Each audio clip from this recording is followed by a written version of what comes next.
So at the beginning of this month, I turned 24, and like everyone else, I've had some good and bad experiences, and I thought it was a good idea to share with you 10 of the most valuable lessons I've learned so far from these experiences. Number 1, doesn't matter how many times you fall down. The most important thing is that you pick yourself back up and make sure that every time you stand up again, you keep rising higher and higher. And also, give yourself permission to shine. Don't wait for the approval of anybody, because otherwise you'll be waiting forever. Number 2, actions speak louder than words. You probably heard this saying so many times, and it's a cliche for a reason, because it's 100% true. People show you exactly how they feel about you by the way they treat you.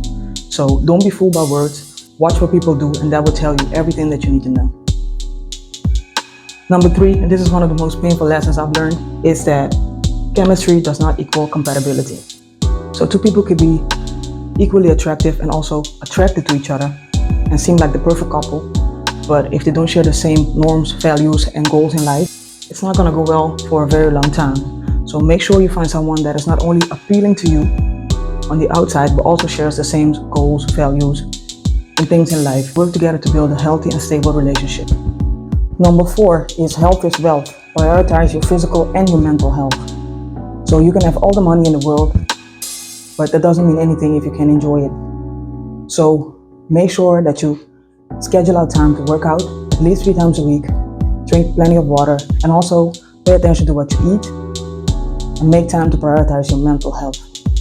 Number 5 is sometimes the best thing to do is just walk away from certain situations and people. That means don't argue, don't get mad, just walk away, never look back. Go where you are celebrated and not tolerated. And don't be afraid to walk alone for a while until you find your tribe, or better yet, until your tribe finds you. Number 6, use rejection as a stepping stone to reach your goals. So maybe you didn't get that dream job, maybe you didn't get that girl you thought was a dream girl, or maybe the business you started failed. It doesn't matter. Failure is only failure if you let it be failure. See this as a redirection, so you know it's time to try something else. As long as whatever it is you're trying to achieve makes you happy and give you energy, you know you're on the right path.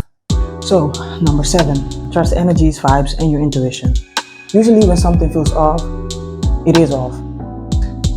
I often say, my intuition never lets me down, but I've let my intuition down so many different times. Not something that I'm proud of, but I'm grateful for the lessons it taught me. I know now that almost every time I feel a weird vibe, I know that something's going on. Meaning, I'm learning to trust my gut feeling even more. Number 8, sitting at home with a good book instead of going out clubbing is bliss. I used to feel uncomfortable and insecure when people call me boring for not joining them to go to a club and party all night long, consuming lots of alcohol. Nowadays, I'm trying to become a better version of myself, and going clubbing does not contribute to me improving myself. Not to say that I will never go to a party or festival ever again, but that is not my priority. So if I feel like it, I might. If not, have fun without me. Number 9, if it's not a hell yes, it's a hell no. Let's say you ask someone out or ask someone for a favor. If it's not a hell yeah, or I got you, or I would love to, it's a no. Most people don't like to hurt your feelings, so they find a subtle way to let you know that they don't want to do what it is that you asked them for. Like I said before, trust the vibe you get when interacting with something or someone. Last but not least, number 10, cherish your parents. I remember at the age of 8, already being aware of the fact that every moment is fleeting, and I would ask God to protect my parents for me so nothing bad happens to them. Unfortunately, we are separated due to circumstances, and I get to see my parents like once or twice a year because they live in another country. But I make sure to check up on them every day to see if they're okay.